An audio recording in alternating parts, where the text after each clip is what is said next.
And we are live. Ladies and gentlemen, welcome to episode 115 of the Sling'N podcast. I'm TJ.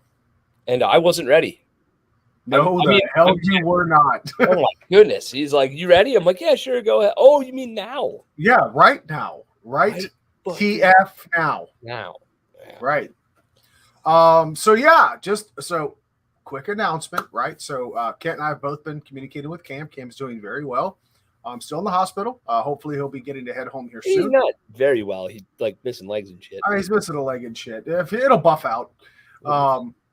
Look, he's one step closer to being the one-legged stripper that he's always wanted to be. One step.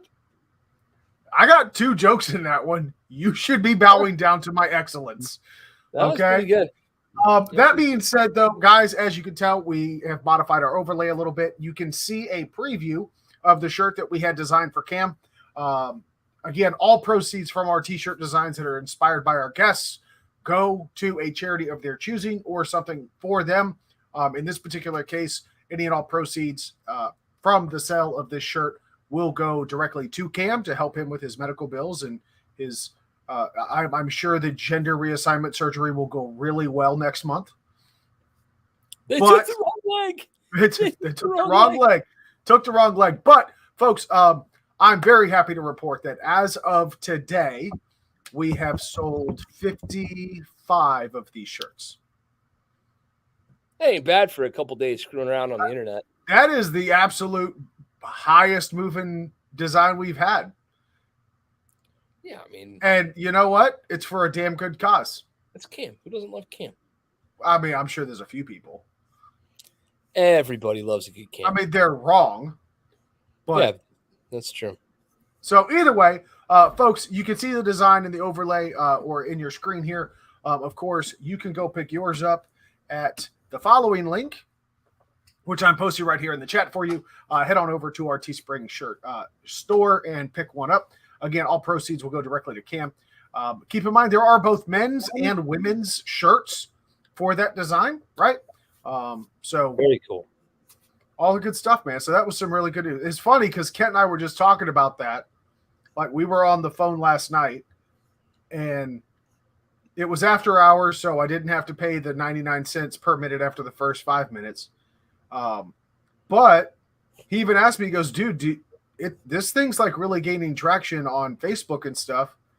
For those that haven't been paying attention, I really haven't been on Facebook all that much. But he was like, hey, how many of these have we sold? I was like, I don't know. It's been live for a week. I'll check it tomorrow before we go live. And he goes, okay, cool. I looked at it. I was like, holy shit. Pleasantly surprised. So great news. And thank you all for showing Cam that amazing love. And again, folks, there is a GoFundMe for him. If you just get on GoFundMe, search Cam Hayes or Cameron Hayes, it will pop right up. There's links all over Facebook for that. I'm not going to belabor that hyperlink for you. But if you don't want to buy a shirt, by all means, perfectly fine. But we do recommend if you want to help Cam out, go hit up the GoFundMe to contribute to his medical bills. So yeah, absolutely. It's really cool to be able to help a friend in that way, right? Like, you know, TJ did some work there, and you know, we're able to do something pretty cool. Oh, Frank, I called you 3 times. I love you. Frank and I keep missing each other. He's just mad because I'm telling him the baby is his. Anyway, yeah. So Cam's hopping right along. So it's going good. That's right. We're really happy to have him back around and hanging out. Life is going good. If you guys haven't figured this out by now, when it comes to the Cam leg jokes, TJ and I are really towing the line. So, like, you know, I'd hate to put my foot in my mouth. We just gotta keep jumping to these amazing punchlines, and really taking it in stride. Yeah, I mean, pretty soon we'll be knee deep in dad jokes. That's enough. You're like, I can't do thigh. I don't know how to do thigh. I can't. Although, so folks, and by the way, I hope Cam dials into this episode. We always enjoy his shenanigans. We will be getting him back on the podcast at some point, right? But all things in due time. We want to respect the recovery process. And by the way, we're not done fucking with him yet. Right. But I, of course, want to know, because Kent has been staying in touch with Cam a little bit more than I have. I'm a little bit different in that personally, right? Like I'll touch base with people. It doesn't mean I don't care. But I recognize that I don't want to be adding to all the hustle and bustle that's going on around those. But like, I imagine that Cam's text messages and stuff are probably blowing up, and I don't want to just add to that mass hysteria. He knows I love him. We talk on occasion, but I try to get my updates through Kent. I'm like, Kent, did he see the shirt yet? Because we hadn't shown it to him, and his response was, I'm surprised at how accurate TJ guessed where they actually amputated my leg. Yeah, he's like, that's pretty close to the size of the stump. That was his first, like, that was what he was caring about. He was like, yeah, it's pretty close to the size of the stump. I like how you're like, I respect people's privacy and know how to leave people alone. And I'm over here like, I don't do that at all. I don't know how that works. I think we've determined quite clearly who the woman is in this relationship, kid. It's you, right? Not even close. I'm the woman? Oh, absolutely. Huh. Matter of fact, let's put this to a vote. Folks in the chat, if Kent and I were a couple. If we were two gay fellas that like to go camping and jeeping together. Who's the submissive and who's the dominant? I'm just asking. Inquiring minds want to know. But anyway, what's new with you, buddy? I've been kind of going on a ramble. I've been all excited when we saw how much of these shirts we were able to sell and money we were able to raise for Cam. I didn't even bother to ask you how you were. Honey, how are the kids? Like, yeah, right. Everything okay at home? Everything's okay at home. Teaching, taught a home defense centric private rifle lesson tonight. Really? Ooh, shit. Frank says Kent is the man. Gingers are always bottoms. Ask Trey. That's a sample size of 1. I reject your reality and substitute my own. Well, I hate to tell you, but well, that's why they call it a rear naked choke, TJ. Hi, Mike Kinsey. Oh, Mike Kinsey's here at a perfect time. Mr. Kinsey, we're about to talk about assault weapons bans and shit. So, like, that'll be fun. Buckle up. You're going to get pissed. Yeah, everybody's going to get angry. Everybody's going to get angry. Yeah. So your home defense centric rifle course, how did that go? Because I don't think you teach those all that often.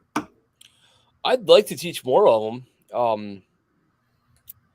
People want to hear about, like, people want to teach and take the tactical superhuman America Freedom Fighter rifle course. Nobody wants to talk about, like, how to get the rifle out of the wall rack, get it into condition where you can fight with it, pick a spot in your house that is of domination, and use it to your advantage. Yeah, it's funny how that works, huh? It's like a real simple conversation, but it's not covered a lot. Which is kind of disappointing. Honestly, that's one of my biggest issues with the whole tactics things, or the whole tactics lessons, right? Sadly, that's kind of the point of instruction or period of instruction that I'm putting together. But anyway, a lot of people miss the simple stuff.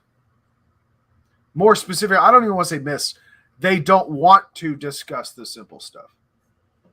Yeah. Right? Because, and the sad thing is, it's closer to reality, right? We've talked about it on the show. Kent, I'm almost certain you recall. We all think we're going to go room to room like SEAL Team 6 in Abbottabad, Pakistan. But the reality of the situation is, all things being equal, in no imminent danger that would force you to leave the confines of a already secured room, it's probably going to look a lot more like put your phone on speaker, slide it across the floor, post up in a strong point in your room, issue commands through the door, and maintain security. Yep. Your big screen TV ain't worth murdering for or dying for. No, it's not. It's funny because different guys have different. So I mean, since Mike's here, right? Those guys. Mike teaches a rifle curriculum that is based around the paradigm of like every citizen being responsible for the security of the community as a collective, right? Oh, and absolutely. By the way, Mike, I don't know if I've ever told you this. Mad respect for that course curriculum. I think it's a fantastic idea, and I think it's a great quality of lesson plan. I can't fucking talk tonight. I apologize, but great stuff. Love what you're doing, but even the Gucciest of the Gucci like flannel wearing hardcore pipe hitting killers still work on the fundamentals and the basics. Absolutely, but also the applicability has to match the student set, right? Like the gentleman Right. and his wife that I'm dealing with, quite frankly, do not see themselves as the preservers of community peace. They're just concerned about themselves and their own family. Right. So it's just about matching the curriculum to the student base. I, however, Right. really do want to think about how do I use my tools as an overarching service for good to the whole collective. Like if we should ever need that. Modern Minuteman type stuff. Yeah, exactly. All enemies, foreign and domestic. Yeah, and we can shoot milk jugs at 200 and some odd random yards.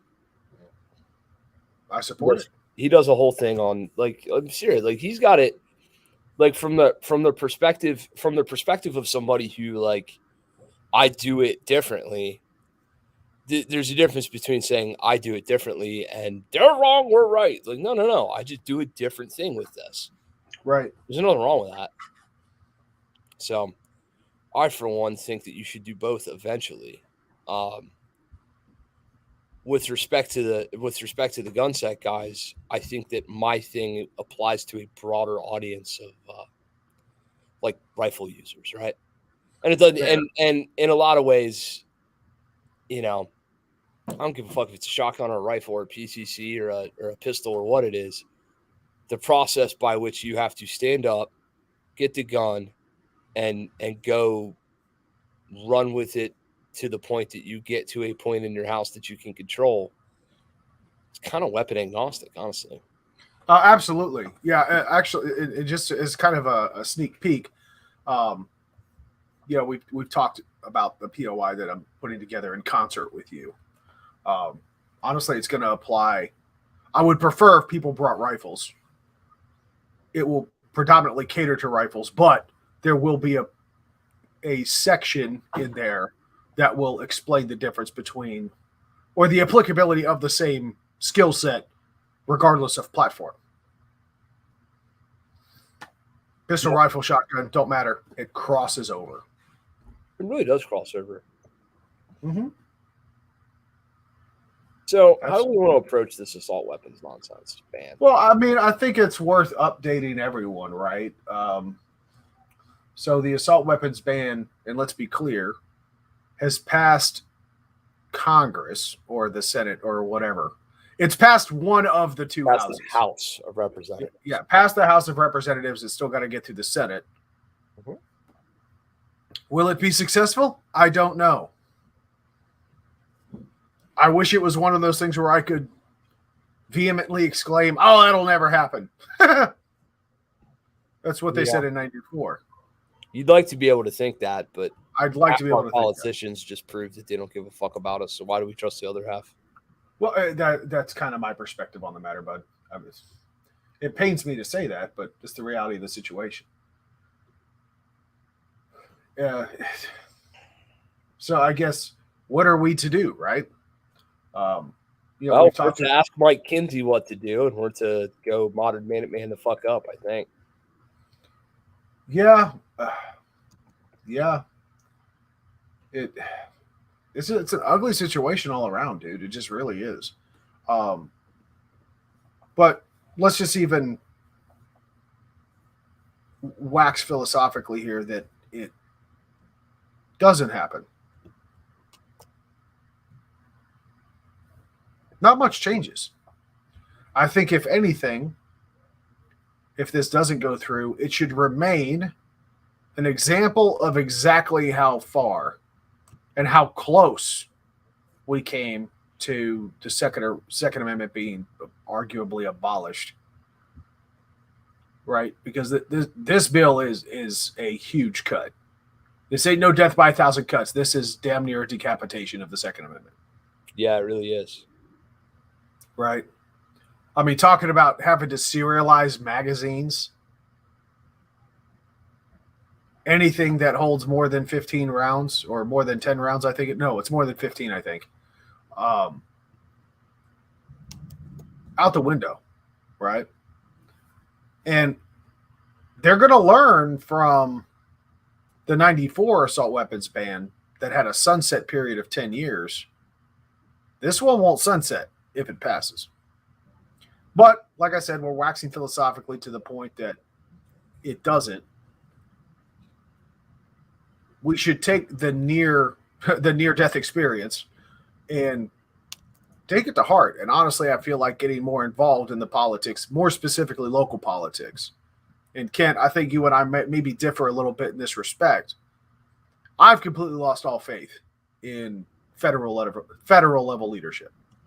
Let's define federal level leadership. Who have you lost faith in? Anybody above a state legislator. Okay. Anyone that might report to the United States House of Representatives or Senate and above, I have lost all faith in. Okay. But the people that make laws in the state in which they live, I like to believe that there's still hope for that. Well, I mean, there's good examples of that. We know people who are on school boards and who are on city councils and who are right. I mean, hell, the Republican Party in Vermont asked me to run back in the day.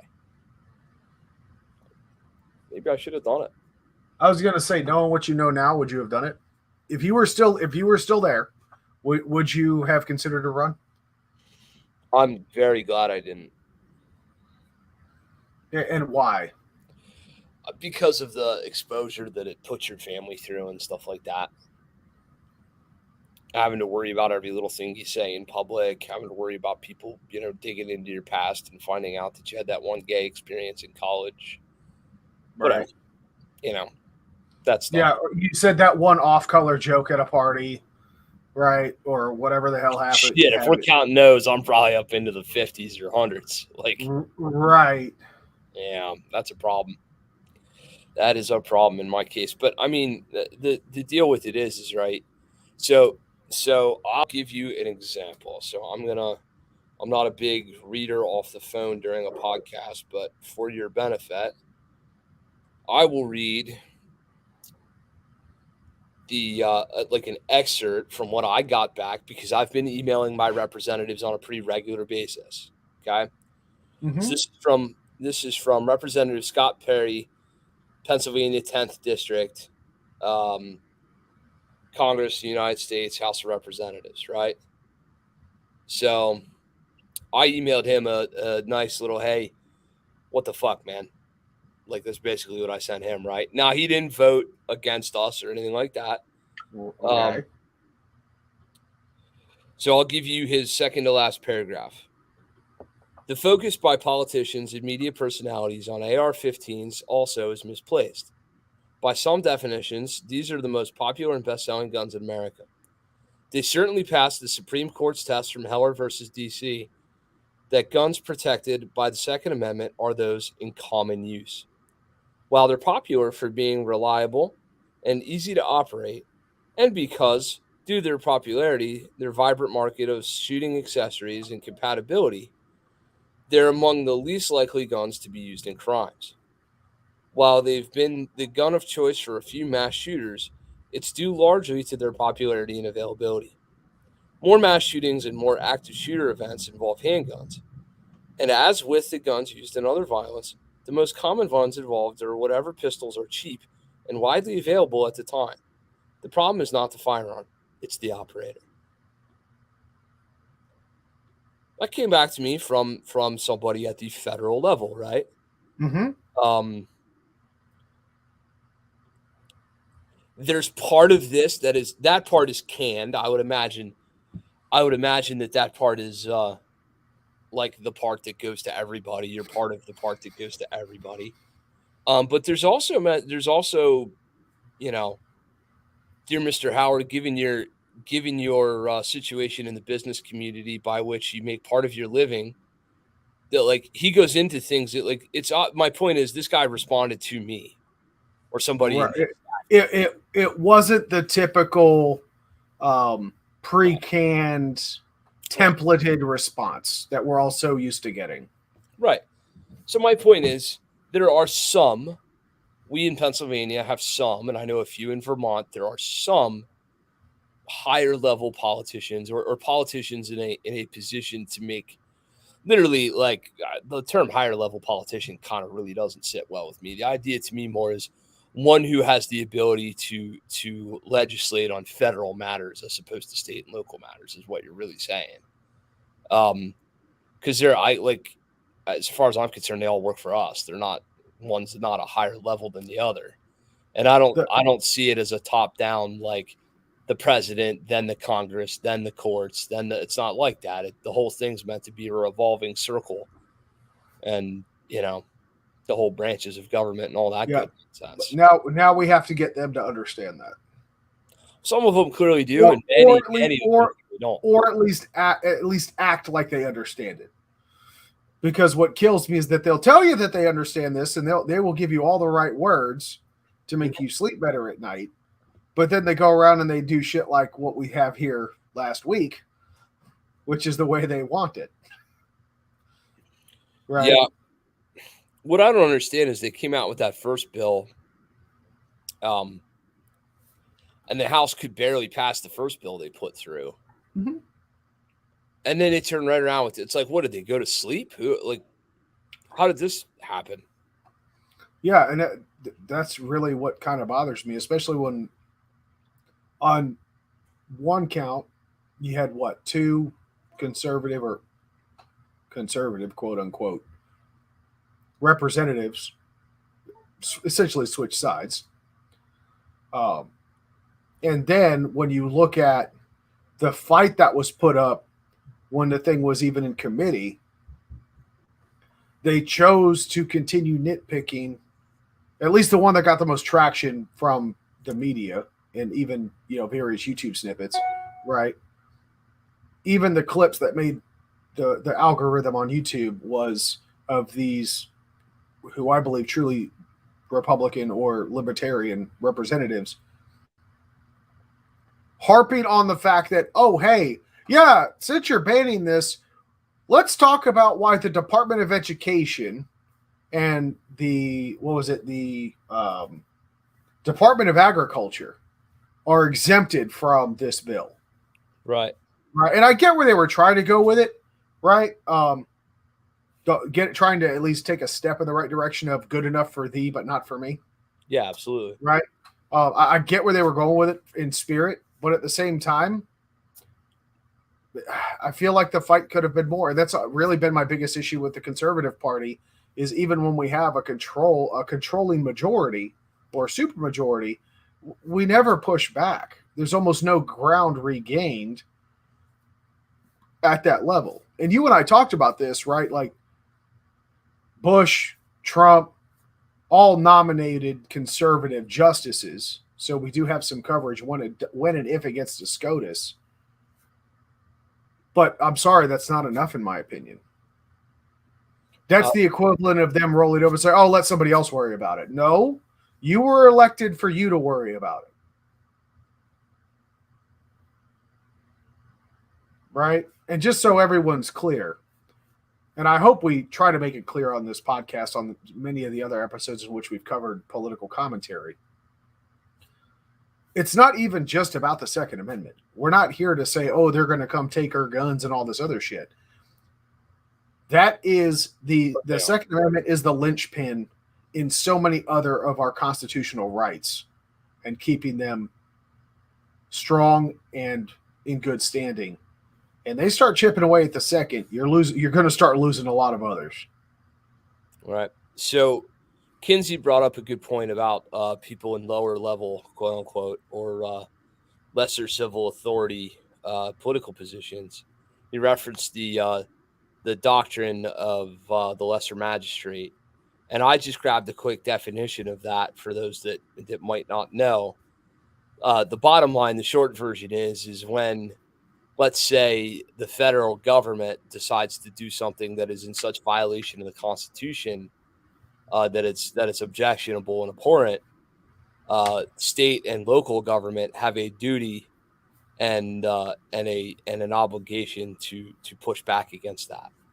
So Kinsey's bringing up the common discussion points on this, like, hey, let's talk to our local sheriff, let's talk to our constables, let's talk to our school boards, let's talk to our town and city managers, let's talk to the people who have positions of local authority, because of that, like, pre-existing doctrine in our system, in our society. That's what it's there for. That's why these things matter, right? And honestly, that's why I do harp. I haven't completely abandoned the political fight. I'm just realigning my priority level, right? I could easily write a letter to my senators and my congressmen and women, right? It's not going to freaking go anywhere. I'm going to get the same pre-canned answers I always get. Yeah, but clog their box up anyway, bro. Huh? Clog their box up anyway. Do it anyway. Oh yeah, absolutely. I will still do it, but I don't put any faith in it. My order of priority starts with where I feel that I'll have the most impact. And that, to Mike's point, right, start talking to your sheriff. Fun fact, most of your gun laws that you see the federal government pushing against, or people like, dude gets arrested in New Jersey for having an empty AR-15 magazine in the trunk of his car, right? They are pursuing those charges under federal or under state laws. Right. Those are state laws that they're enforcing. Right. Look at, I'll give you a perfect example. Marijuana, still federally illegal. But because so many states have completely decriminalized and allowed for corporations and businesses to open up in it, that's what they've done to their anti-drug laws, right? They've completely greenlit, no pun intended, the cannabis industry in their state. There's a lot of regulatory guidelines and a lot of hoops these guys got to jump through, but the reality is you're not seeing the DEA kick these people's door in on a regular basis because the state laws don't support the prosecution. Right. So yeah, that's kind of the way it goes. That's my perspective. I'll reach out to my sheriff. I'll reach out to my state legislators, right? And then I'll send those emails and those phone calls up to the higher levels. Yeah. The thing with me, though, is that the things that take the least. So, like, we're appealing to the broader audience here of gun people, right? So if I can't get you to jump in your car and go have a coffee clutch with the sheriff, if I can't get you to call up the school resource officer at your school and tell him, hey, bro, like, behind me or in front of me, but I'm coming either way. Here's my cell phone number. Like, and like, God bless you, TJ. I don't fucking blame you. My kids are in that building. I'll be doing the same thing, or whatever else. Can I at least get you to get on the Firearms Policy Coalition website, throw them $10 or $15, and while you're there, send an email? Like, they do the work for you. It's not hard. Yeah, allegedly, for one, but two, I'm softening that allegedly snide comment around FPC, because from what I can tell, FPC and GOA are actively fighting. They're a hell of a lot better than the NRA ever did, right? Which, right. By the way, for those playing the home game and need a history lesson, the NRA helped pass the Assault Weapons Ban of '94. They helped pass the Gun Control Act. Okay? Miss me with that NRA bullshit. But FPC, GOA should not be lumped in and considered alongside or in any level of equation comparing to the NRA. But I really would like to see more traction at the federal level. I feel like those types of groups, I would be hoping to see more. Maybe they're just really good at keeping shit clandestine. And hey, great for them, but it would help people like me sleep a lot better at night, knowing that that money spent was actually resulting in some tangible byproduct for our benefit. Now, I do still donate to the Firearms Policy Coalition. We've donated shirts or proceeds from shirts based on, guest wishes, right? They get to choose a charity, Firearms Policy Coalition, Second Amendment Foundation, to name but a few, right? That we've contributed to and donated to. All for it. All for it. I can tell you I would join them long before I join any others. Yep. So I'm doing it right now while I'm talking to you. It took me how long to send this message through the FPC and the GOA website, right? -5 seconds. I do not know why the hell my goddamn beep boop notifications on my beep boop machine are making beep boop noise. Side note. You got to silence the notifications. I don't know how. I did, and it doesn't. Do I need to put us on intermission while I help you? I did this already. I did it. I click the thing. I do the thing. The thing clicks. It's done. And it was done. And I don't know why. Yeah, whatever. It's all good. If anything, they get to hear more than the sounds of our voices. It's just Frank making fun of me hurts me deeply. If it's any consolation, we make fun of you together. That helps. I don't know how to beep boop. People think I'm good at this. What's bad is like two of your friends are beep boopers professionally. Right. I can't do it. I don't know. It's like the dentist kid. Well, that's why our catchphrase is "Move, I'll handle it." Right. Frank, you can attest to this. Just move, I'll do it. Yeah. Anybody who's ever watched Apache Solutions operate knows that that's the deal. Because poor Timmy's there looking at that computer, and Frank's like, "Tim, I'm inside your computer. It's fine. Don't just relax. Just relax. I got you." So go a lot smoother if you don't fight it. Let's talk about how to have this conversation with the normies, right? So I think we need to define the normies. The middle ground. So the fence sitters. Yeah, 10% of us are balls deep in a squealing hog with a pile of hot brass around us yelling America. 10% of them are going, "Don't gender me, and I'm taking your guns." The other 80% are normies. Okay. How do we speak to them about why an assault weapons ban is bad for our country? How do you explain this to your cousin Teresa, who's a normal chick who hangs out and lives life and she don't bother nobody. Maybe she got a gun. Maybe she don't. Maybe she carries one. Maybe she don't. But she could give a fuck about an AR-15, and she could also give a fuck about pronouns. She's just living life. How do we talk to her?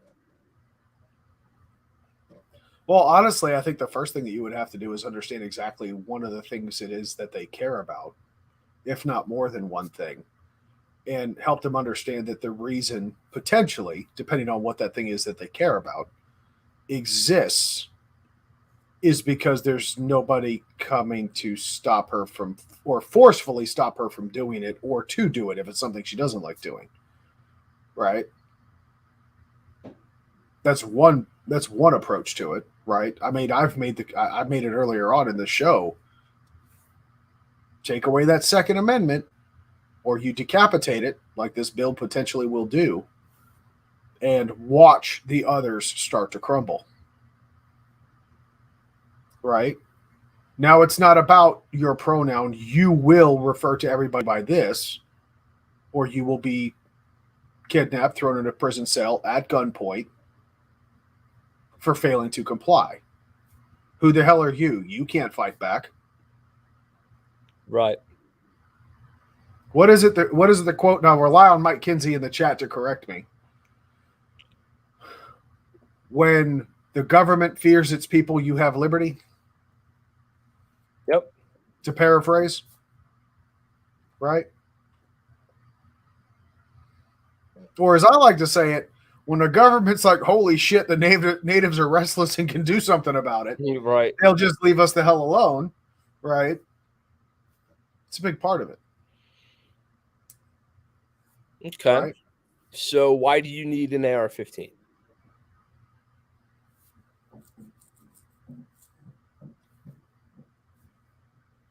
Yeah, it's an interesting question. It really is. And I'm trying to think of an answer better than, because again, we're trying to talk to normies, right? Right. Because the traditional answer of it ain't Because a bill of you, it ain't a bill of needs, or because fuck you, that's why. Right. Right. That doesn't really fly intellectually in that conversation. I mean, the reality of the situation is I want to be able to have the option to be equipped with something equal to or greater than that which those who might threaten my life, liberty, and pursuit of happiness might be coming equipped with. That's the reality of the situation. Yep. Right? Not getting into a pissing contest over caliber, right? Stop and power, or all that other shit, right? But I want to have the option to be equal or better equipped than those that might try to oppress me. Be they a foreign or domestic enemy, right? Yep. If the guy breaking into your house has a baseball bat, you probably want a shotgun. If the guy breaking into your house happens to have an AR-15 or an AK, you probably want a magazine-fed, gas-operated, semi-automatic rifle of equal or better caliber. Right? Yep. Also proliferation, right? You mentioned the term in common use, right? It's a sustainable platform, right? Strategically, it's a platform that I can sustain and support regardless of the situation with not a whole lot of trouble looking for stuff, right? You come across an abandoned building, maybe it's an abandoned police station. We're going to go down that road of, Walking Dead, all hell's broken loose, the shit's hit the proverbial fan. Any abandoned house, police station, vehicle, whatever, is probably going to have AR-15 parts, accessories, ammunition, magazines, whatever. There's a very high probability of finding sustainable equipment if something on yours happens to break or whatever the case might be. Also, one of the reasons I carry a Glock, right? If we lived literally in any other nation on this planet, Kent, I would tell you wholeheartedly that I would own an AK-47 for that same reason, right? Because they're everywhere. If we lived in the 1940s, I'd probably have a Mosin Nagant because they were produced in the billions and the parts were largely interchangeable, right? Regardless of who made them, right? It's just the way it is. We did not see the proliferation of, at least in mass, military grade equipment like AR-15s, M16s, M14s, M1As. You saw a lot of bolt action rifles, if we're talking about like the 1940s and shit, right? Mosin Nagants were produced in the billions. Probably have one of those. I'd probably have a 1911 too, because they were everywhere. Right? Just kind of the way it is. It makes good sense. But yeah, I'm curious what your approach would have been though for the same question. So Kent, why do you need an AR-15? Because my job as a father is to protect my family, and you're not going to limit my tools to do so. Okay, so a lot along the same lines, right? So I go, like, I say this in gun class, I'll say it like for the benefit of this audience, right? Like, if we had the thing like the Star Trek beep boop button, where I could beep the boop, and all the people attacking my family would get frozen in a freaking force field, and then I could just like then they would wake up and they'd be behind like little phosphorescent bars, and I'd have a Worf Klingon guy there watching them. And every once in a while, I'd throw him a steak and he'd eat it, and I'd be like, "Good Klingon." And I'd do that shit. But that ain't real. What is real is I need the tools to fight you in my home, around my home, away from my family, down the street, up the block, next county. I got to be able to win this fight, whatever the fight is, and you're not going to limit my tools to do so. Sorry. And quite frankly, because I don't have any trust in the representatives of elected officials to come do it for me. Like, I do not trust that if I leave him and her here by themselves and she yells 911 and screams help in there, that somebody's going to get here fast enough. I do trust that she can pick that son bitch up off the rack that it's locked into and go do some work. I know she can. I've seen her do it. I feel no remorse about, like, I'm very certain my wife can grab my rifle or my shotgun or a pistol, but like, talking rifles here, my wife can grab my rifle and win that fight. Right. I don't even doubt it for a second that she can do it. Is she going to take on the freaking French Foreign Legion? Nah, probably not. But you're not going to put your fucking hands on her. You're not going to touch my son. And you're not going to harm the people I love. That's about the end of it. Right. It all comes down to, look, by the way, nice callback to a couple episodes ago. No one else is coming. Right. I mean, they're not. They're just not. At least not in a timely. How's the phrase go? When you need help in seconds, it's minutes away. Yeah, you're doing a very good job of almost getting the right metaphors and phrases. I'm coming close, man. It's been a long day. When seconds count, the police are minutes away. Yeah, some shit like that. Yeah. All I know, look, I know for a fact. So my grandmother on my father's side died of a massive heart failure. Slumped over on her couch. My grandfather calling 911 for emergency services. It took the ambulance 2 hours to fucking get to her. Thanks. I'm going to say that for the folks in the back. 2 hours. Yeah, that's not right. Good. We just watched a video where 376 officers waited 53 minutes to go stop active murder by the dozens when they were feet away. Yeah. Again, I'm not trying to bash on cops. The reality of the situation is your sense of urgency and priority and mine are unaligned. Yeah. Point blank and period. Yeah, no. Like, so to quote the IT guy, move, I'll handle it. Yeah. Right? Yeah. Just kind of the way it goes, man. I almost spilled my drink. No, I get mad when people, the other thing I don't, and I personally can't comprehend this. I guess I'm not really coming at you, like, if you're not this dad or you're not this mom or whatever.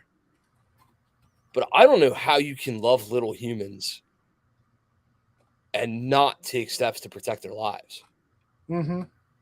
Bro, you got the smoke detectors, you got the fire extinguishers, you got the freaking maybe the alarm system, you got the cameras maybe. You definitely got the freaking sunblock and the swimmy arms, and you got the damn car seat. And you got the, like, we could go on and on and on and on.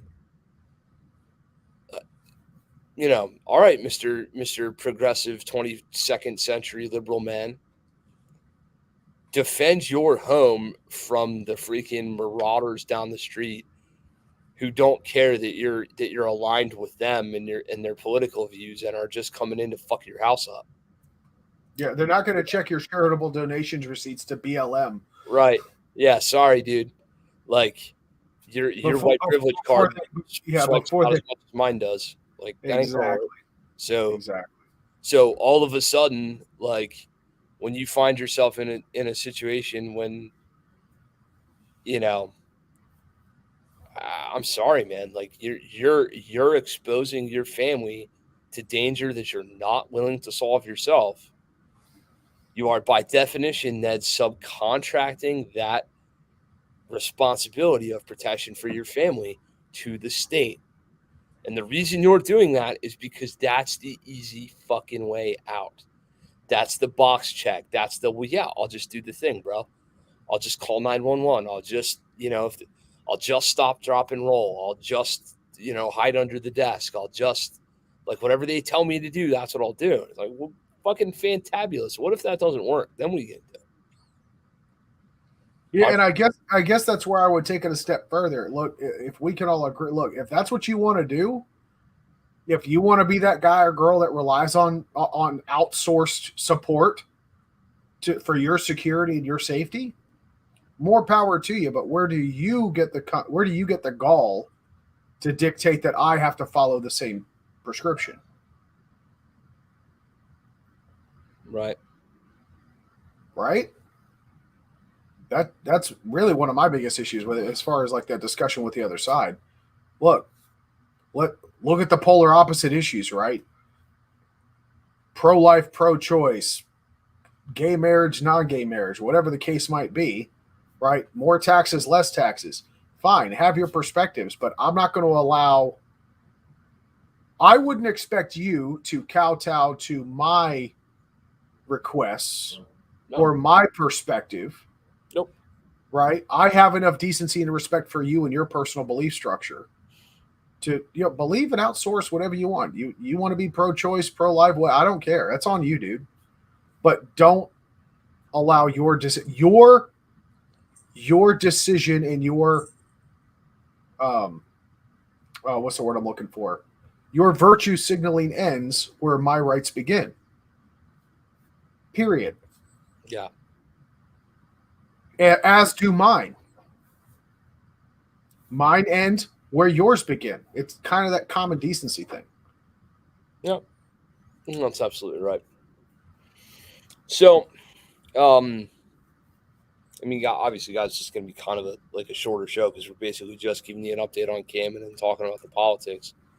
But what I would ask of our audience, especially the people who are like the tuned in members of our audience, is to be a solid conduit for these conversations and this information, right? The minute you start, like you do the chimpanzee thing when somebody hits you up and says, explain to me why gun rights are so important to you, and you go, America, like, insert eagle screech in the distance, and right, like you got Lee Greenwood playing in the background. I think I might have just reset my heart. Anyway, moving on. Like when you do that, just understand that that's a non-answer to 80% of the population. Right, it's a non-answer. It's an infuriating answer to the enemy, to the other side. And what you're really doing is just going, you see that, you liberal pussies? America. And that's cool, except you're shouting over the other 80% to yell at your enemy. And all you're doing is making an ass of yourself. Right. Rather than just going, hey, well, I'll tell you why, because I'm a dad and I don't trust the government to protect my kids. The end. Moving on. Like, that's a reasonable, real, honest to God, no shit answer. And then you look at that person, and this is a universal truth. You say, like, well, sir, ma'am, are you a father? Are you a freaking mom? Oh, okay. Tell me what you are doing to protect the very lives of your children. When they get on their bicycle with their safety scissors, I make sure they're more protected than TJ was when he went to Afghanistan. Right. Well, that's the problem. We don't let them. We don't like you guys. You guys are experiencing what it's like to coach young kids in martial arts and all that stuff. Like, we don't let kids go out and scrap anymore. We don't let kids get their ass beat anymore.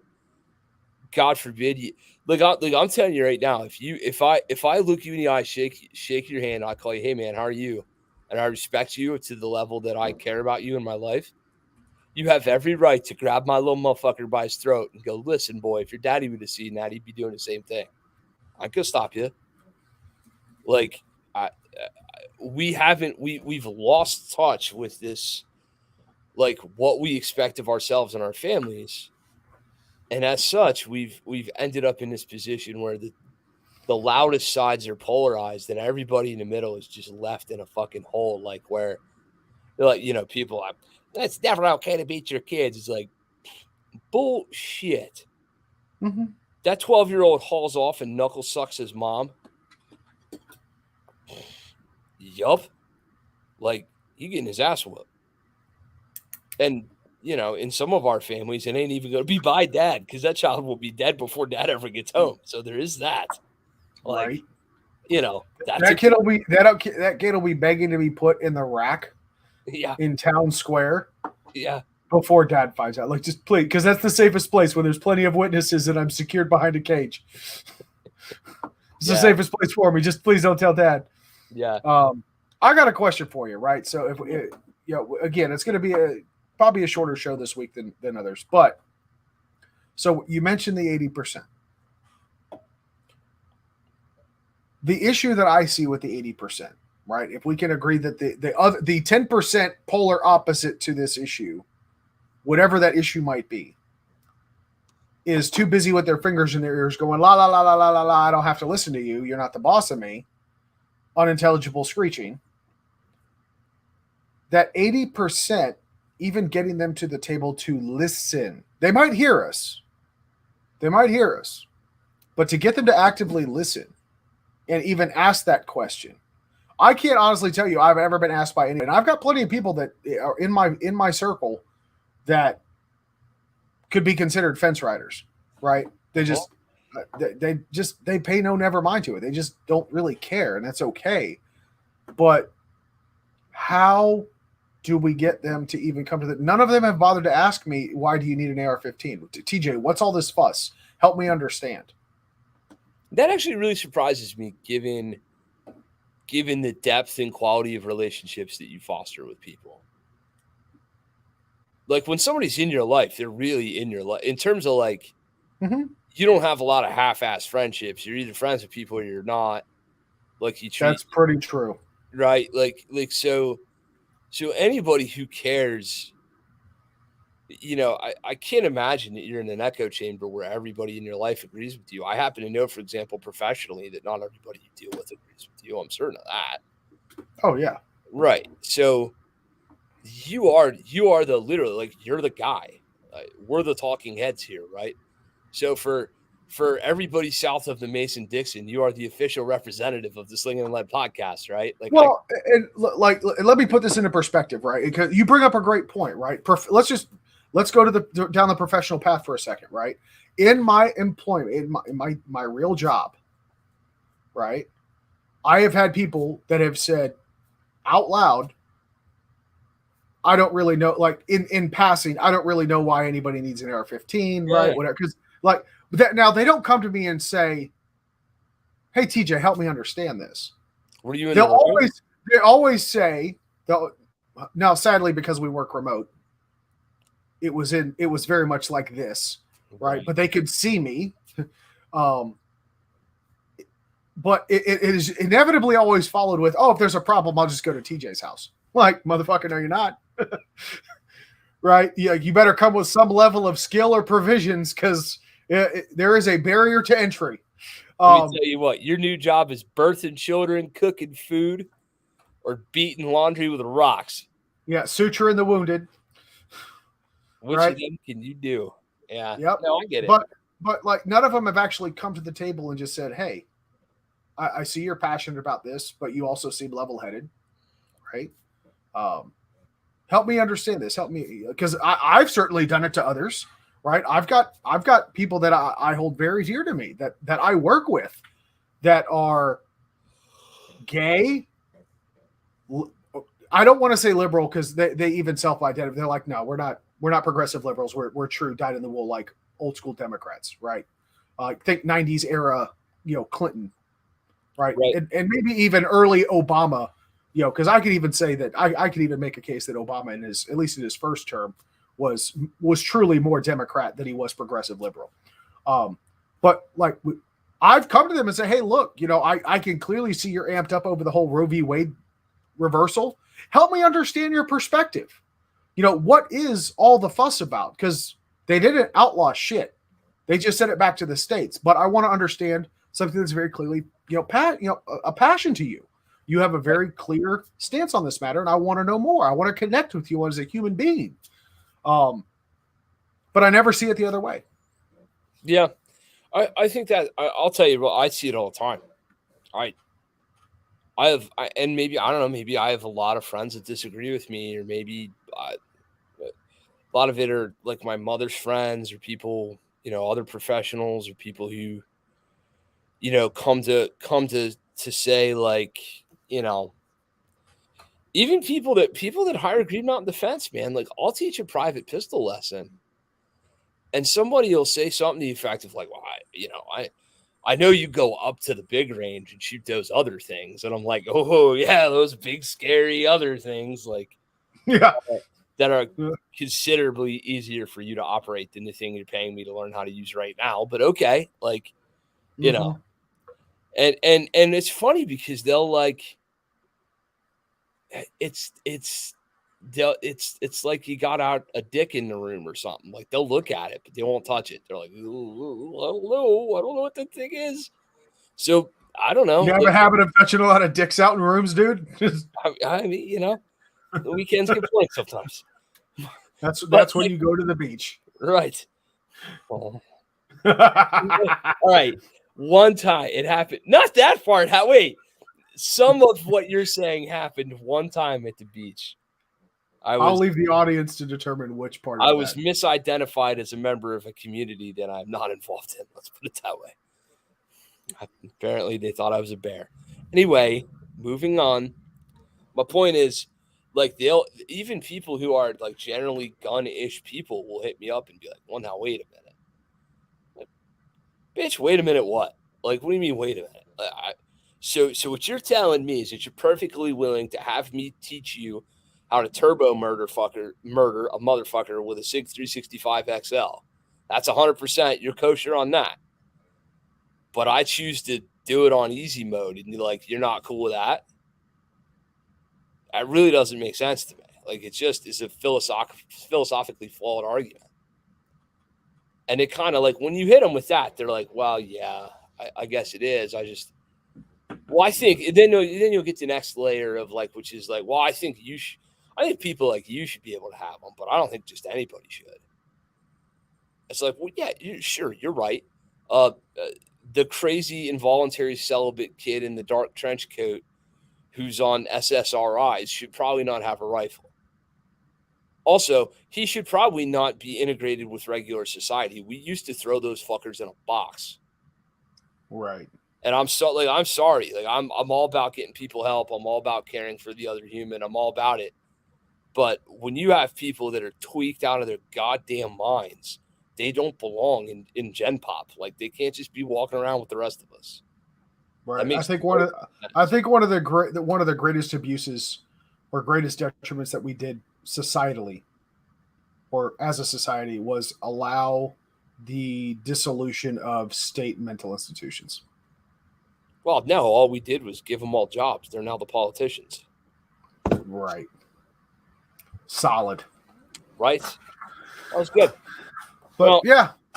I mean, so not to, like, we're not going to beat a dead horse, but I'm just going to kind of recap some of this stuff.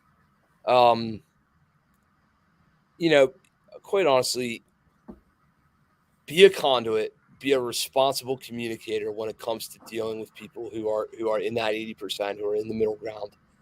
Be honest and truthful and genuine about your own. Like, you made a decision at some point in your life. You, the gun guy, you, the rifle guy, you, the trainer, you, the person who cares about this, went, I think I need I remember, dude, I'll even tell it on me, man.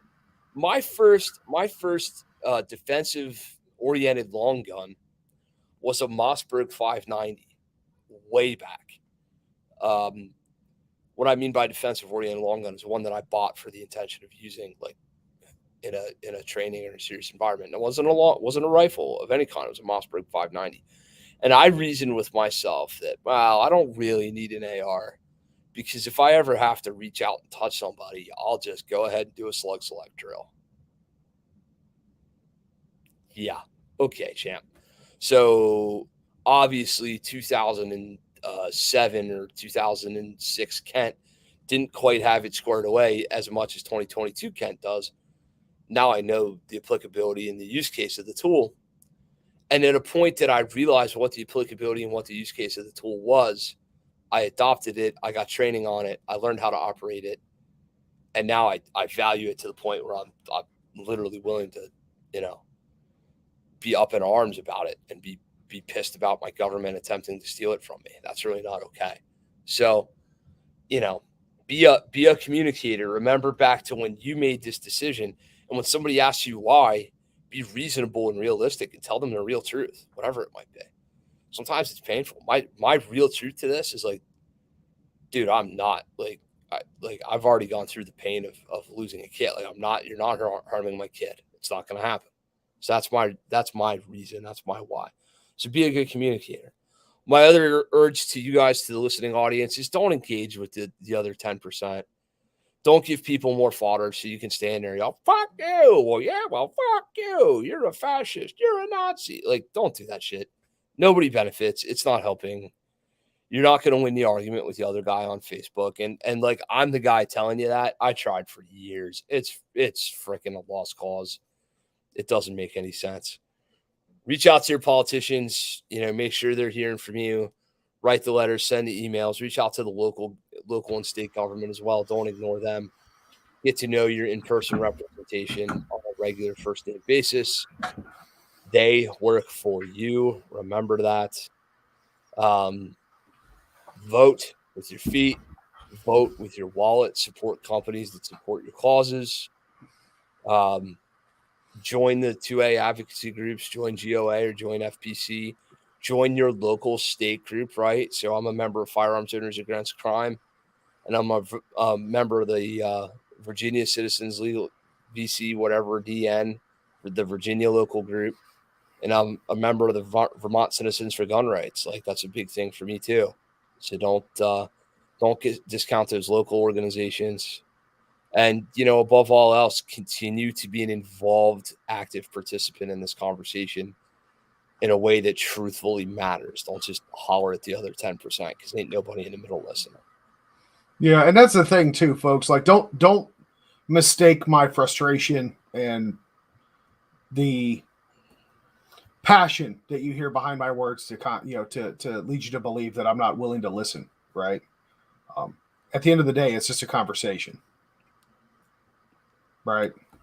I have to be open and willing and to allow those conversations to happen. And that means sometimes hearing things that I'm not cool with hearing.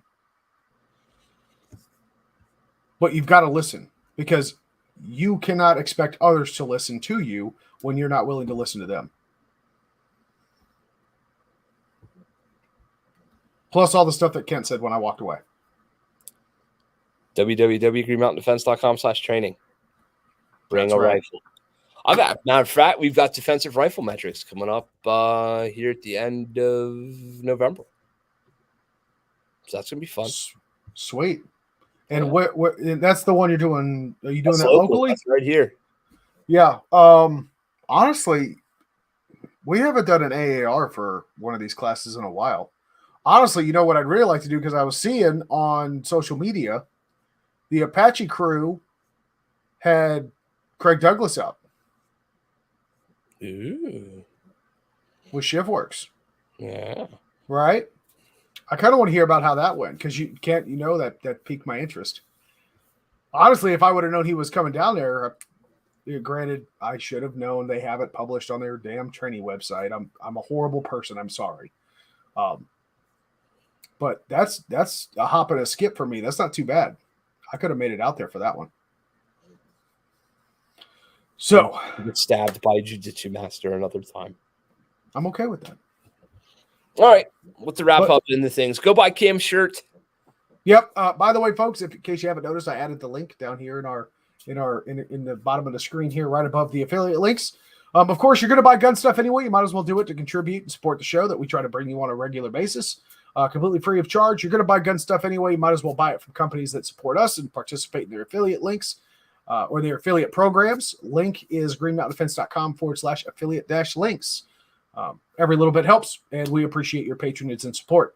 Of course, we would be remiss if we didn't, of course, mention medical, right? If you're going to carry a gun, you should carry medical. And if you're not going to carry a gun, you should still carry medical. Green Mountain Defense or darkangelmedical.com. Code BB15, that's Bravo 15, will get you 15% off at checkout. But regularly check that website because quite frequently, Carrie over there puts on some pretty routine sales where he even beats that discount. So always be paying attention to that. Again, we don't get anything back from that, but medical's important. We do appreciate, though, if you put in your order comments that the Sling'N podcast sent you so that Carrie knows that we're showing him some love. Of course, greenmountaindefense.com/training. Go check out all of Ken's upcoming classes and hosted classes that he's bringing into town. Hopefully, we can get him out to Tennessee sometime to teach a class or just to hang out. Be kind of nice. Gets lonely out here. That face you're making. I love that face you're making. Host me. I'm working on it. All right, folks, that's all the time we have for this week. So until we see each other again, God bless you all. Take care of each other. Get out and shoot. Bye, everybody.